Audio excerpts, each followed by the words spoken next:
आज हमारे साथ सवाल पब्लिक का पर जुड़ रहे हैं मनोज शुक्ला उर्फ मनोज मुंतशिर। इनके वीडियो वायरल हो रहे हैं। ये जो कहते हैं सटीक कहते हैं, खुल के कहते हैं और शायद इनकी यही एक चीज़ है जो काफ़ी लोगों को लुभा रही है इस वक्त। मनोज मुंतशिर जी, आपका स्वागत है सवाल पब्लिक का पर। और सवाल पब्लिक आज ये पूछ रही है कि आपका एक वीडियो बहुत वायरल हो रहा है जी, और उसमें आप पूछ रहे हैं आप किसके वंशज हैं। ये वीडियो इतिहास की छेड़छाड़ को लेकर आपने बनाया है, यूट्यूब पर इसने धमाल कर दिया है।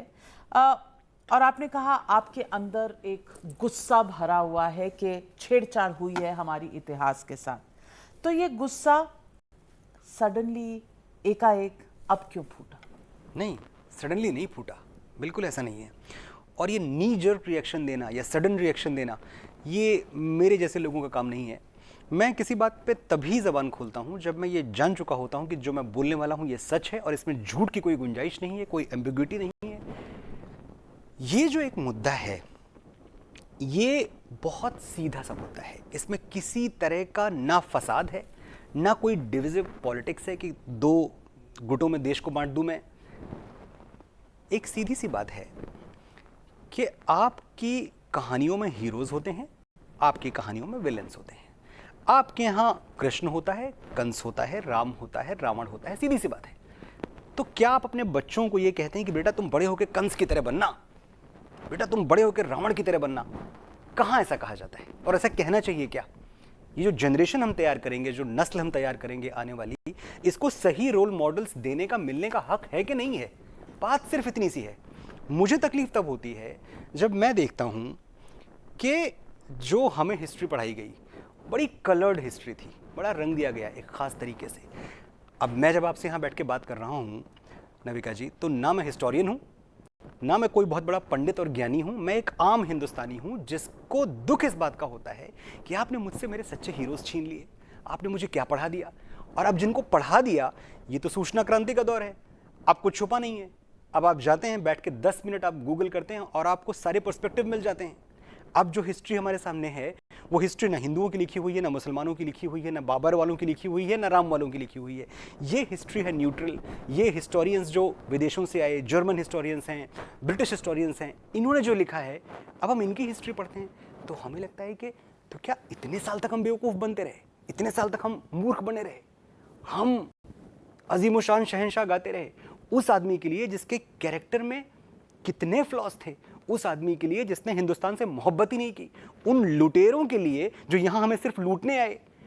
और लूटने आए वो ठीक है, दलीलें क्या दी जाती हैं? दलील ये दी जाती है कि देखो यार वो अंग्रेजों जैसे नहीं थे, वो आए और यहीं रह गए, उनको इतनी मोहब्बत हो गई आपके वतन से। मनोज जी, आपका कहना है कि हमारी बुनियादी शिक्षा में ही कुछ बेसिक गड़बड़ है और आप कह रहे हैं कि ग से गणेश होना चाहिए, लेकिन लोग अब कहते हैं ग से गधा क्योंकि वो सेक्युलर है।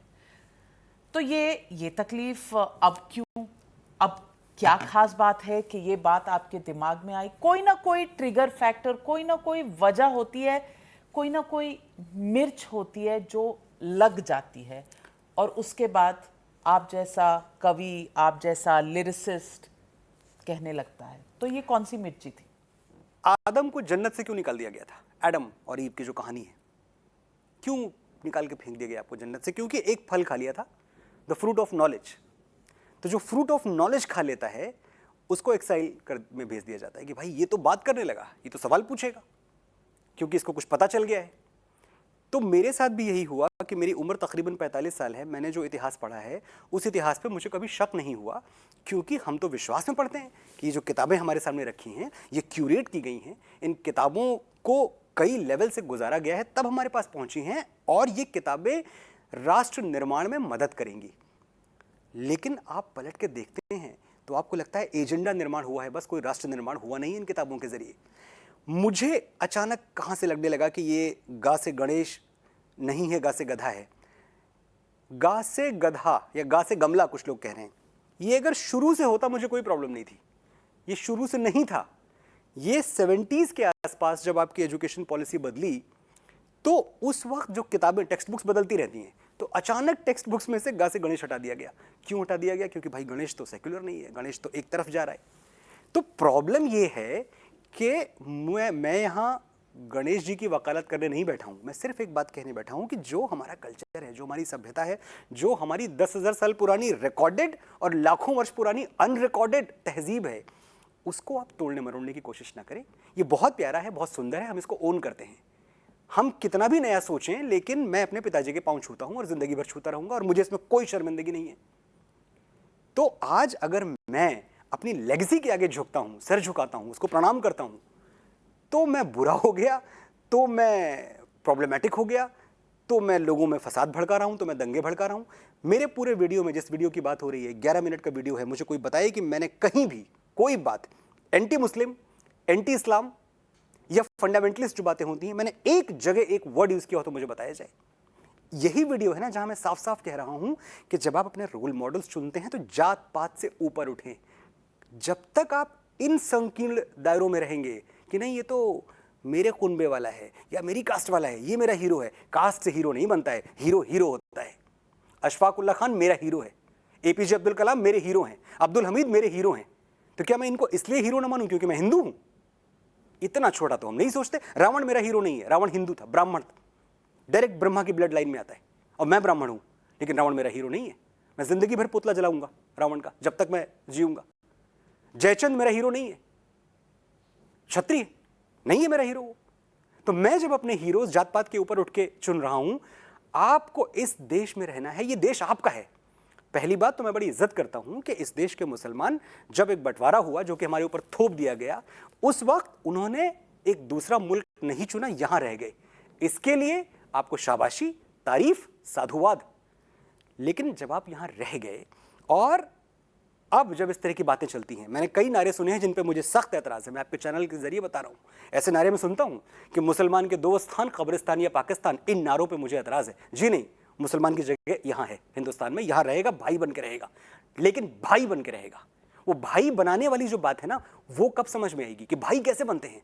भाई तब बनते हैं जब हम साथ मिलकर एक थाली में, एक छत के नीचे खाना खाएंगे। हम इस बारे में नहीं लड़ेंगे कि यार देखो तुमने उस आदमी को बुरा कहा, वो आदमी तो मेरे रिलीजन का था, तुम मेरे रिलीजन वाले को बुरा नहीं कह सकते।